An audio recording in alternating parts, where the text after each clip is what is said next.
Wall Street has closed with losses of almost 400 points. The Dow has once again turned negative for the year, and the fears are rising that Italy may plunge the US into another euro crisis. At its worst point during the day, the Dow was off 505 points. So it did pull back somewhat, but as you can see from that chart, it was down for the whole session, and it was really only a question of just how bad the losses would be. We will return to the markets in a moment to give you the perspective. But first, though, corporate America is once again taking up the role of moral compass. The TV network ABC has cancelled its hit show Roseanne after a racist tweet from its star, Roseanne Barr, who tweeted this. She said, Muslim Brotherhood and Planet of the Apes had a baby, equals VJ. Now, VJ is Valerie Jarrett, who was one of Barack Obama's most senior advisors during the whole of his administration, and indeed a lifelong friend of the former president. We'll go to media. Our senior media correspondent is Brian Stelter, who's covering the story for us. Brian, take a look at this from Bild newspaper in Germany, which shows that this is not just a US television story. This is a global story, one that has widespread ramifications. Yes, because this is about entertainment, speech, and what speech is unacceptable from a company, from someone who's employed by a company like Disney. The bottom line here, Richard, is that what Roseanne Barr was tweeting was racist hate. She was insulting African Americans, Muslims, and she was promoting an anti-Semitic lie about George Soros. She was really supporting all of these ridiculous conspiracy theories that have bubbled up from the fever swaps in the internet, and then she was pushing those to her millions of fans. That's ugly, no matter how you slice it, and that is why within a number of hours, ABC decided to pull the plug on the show. Now, I've never seen anything quite like that, where you've got a major network with the #1 news show on television in the U.S., suddenly canceling it because of the off-air behavior of a star. But that is because the behavior was so egregious, and because, let's face the cloud that this is under. The United States is going through a difficult period where we are seeing racism and intolerance bubble back to the surface, and companies like Disney want to have no part of that at all. Right now, Disney's chief exec, Bob Iger, defended his decision, perhaps if it needed defending, saying there was only one thing to do here, and that was the right thing. The calculation, though, do you believe that there, I mean, in making that decision, was there a calculation? This is an extremely valuable asset. It's a valuable franchise that we've just brought back. Or from what you're hearing, was it just a case of, don't be ridiculous, this thing has to go now? Well, it was a very quick decision by Iger, by Ben Sherwood, his deputy, and then by Channing Dungey, the head of ABC Entertainment, who, by the way, is one of the few African-American women in a position of real power in Hollywood. These executives together pulled the plug within a couple of hours. Took a couple more hours to get it ready to be announced, but they did decide this pretty quickly. That's partly because Disney could not be in business with someone who was posting racist hate on Twitter, and it's partly because advertisers were probably going to shun the show when it came back this fall. It was scheduled for Tuesday at 8. It was going to be a key part of the network's primetime schedule in the fall. ABC now has to figure out how to fill that part of the schedule. A couple hundred people lose their jobs as a result of this decision. So it is a very consequential decision, but you can understand how a company the size of Disney decides it just can't be in business with someone like this. It can't defend the decision to stay in business with someone like this. So it had to pull the plug. Brian, thank you for giving us that side of it. Thanks. And putting out the significance of this, because this scandal comes on the same day that Starbucks closed thousands of its cafes across the United States, 8,000 of them. And the reason was racial bias training. 170,000 employees are going through it right now. Now, you'll remember the reason why. After 2 black men were arrested in a Philadelphia Starbucks in April, for no obvious reason. In fact, for no reason at all. They were just waiting for friends. A couple of minutes had passed. They weren't buying anything, and they were arrested. Poppy Harlow spoke to the Starbucks executive chairman, Howard Schultz. And now, with hindsight and with the training, Howard Schultz's take on that incident. I can absolutely say that of all the incidents and situations in the almost 50 years of history at Starbucks, this situation was not only reprehensible, but We were ashamed, horrified, and I think totally inconsistent with the values and guiding principles and the humanity of the company. And that's why we've taken such a swift action. Immediately going to Philadelphia, meeting with the two young men, apologizing, and then asking ourselves, in view of what took place, we have a responsibility, a moral obligation to look at this and realize we need to advance the training about the issues that the country is facing and what is happening in our stores. So that will happen today. 8,000 Starbucks stores across the country are going to be closed all afternoon. Yeah. You're going to train 175,000 workers on anti-bias training. Some of that is going to be showing them this documentary by the legendary documentary filmmaker Stanley Nelson, which I watched part of it, where you have young black men and women talking about wanting to walk out of a house and feel as safe as any white person would feel. You're going to have the woman Sherilyn Ifill, who heads the NAACP Legal Defense Fund, participating in this training. What will actually happen?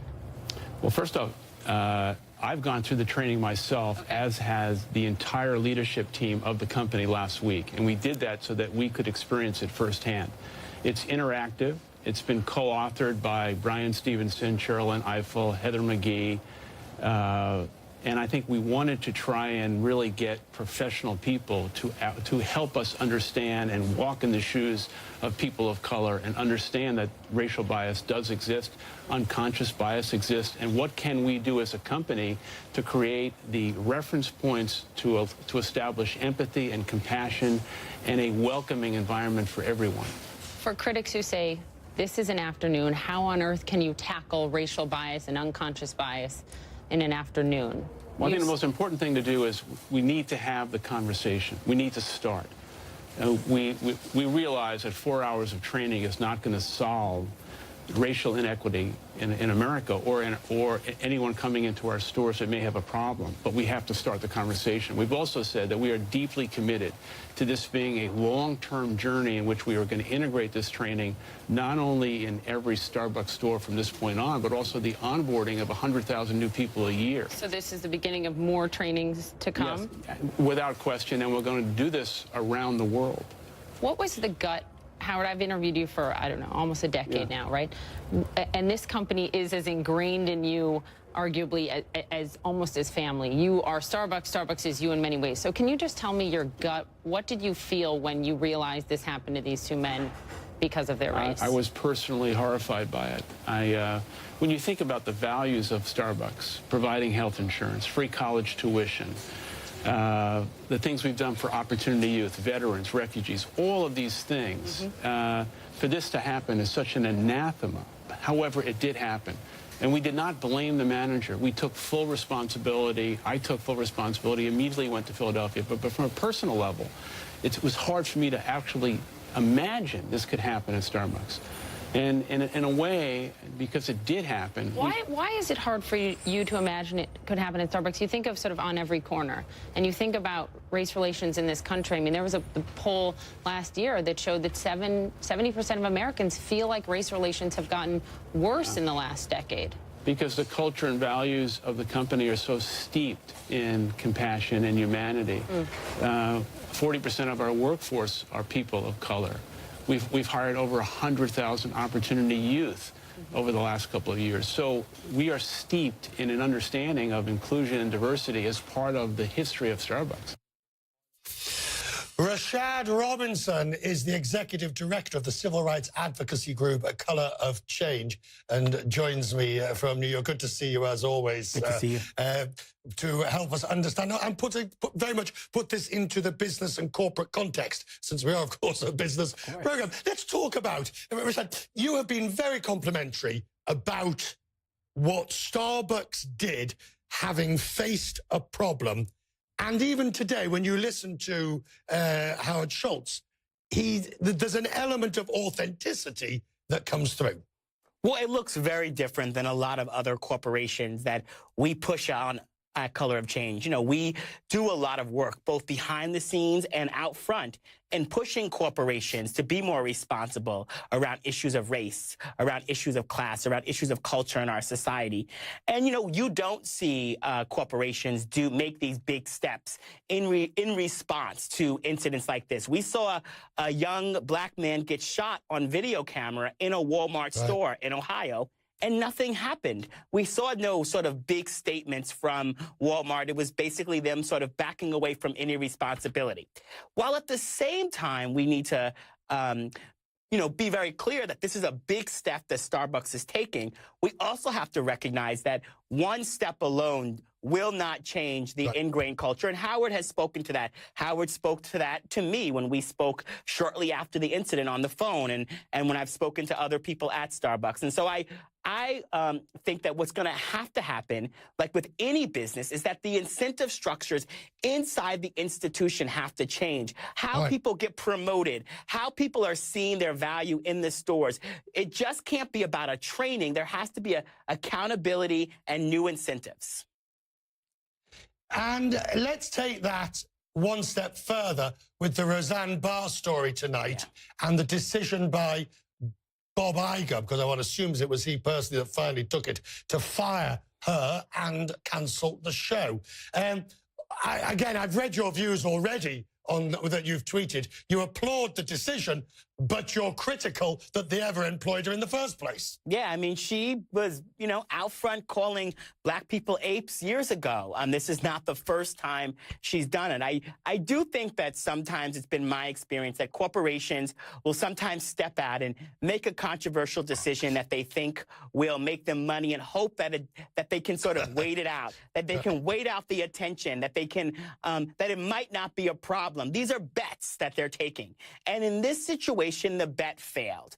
And I think for corporations who are paying attention and watching not just to what's happened with Starbucks, but what's happening at ABC, is that we are entering a new culture where the response from the public is quicker, that the stakes are higher, and that you're going to be able to get away with less.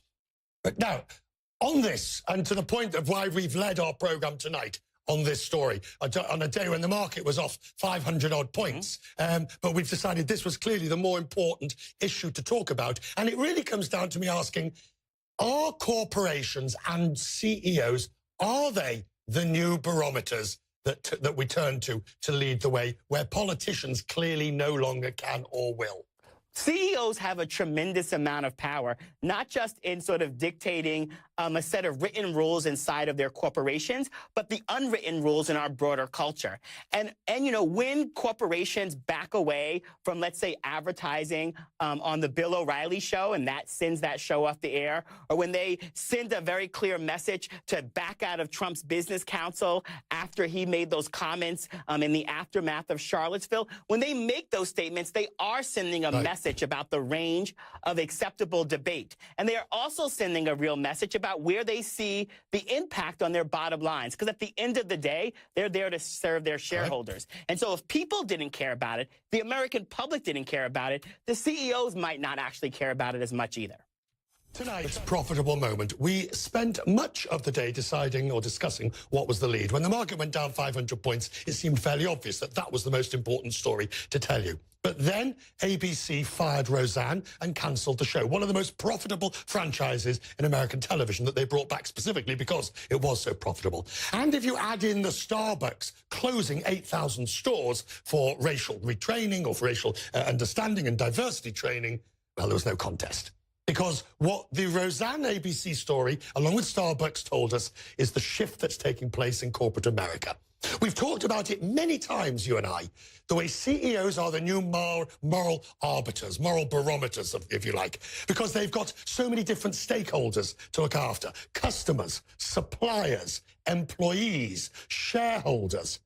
You have to balance them all, and that means doing the right thing. And as Bob Iger basically said, there's never the wrong time to do the right thing. And when they knew what they had to do, it had to be done. Same with Howard Schultz. He made that point on this program tonight. And so we're left with, once again, corporations and chief executives being in the uncomfortable position, perhaps, of leading the way. And that's Quest Means Business for tonight. I'm Richard Quest in London. as always, whatever you're up to in the hours ahead, I hope it's profitable. I'm off for a week now. See you when I get back in New York.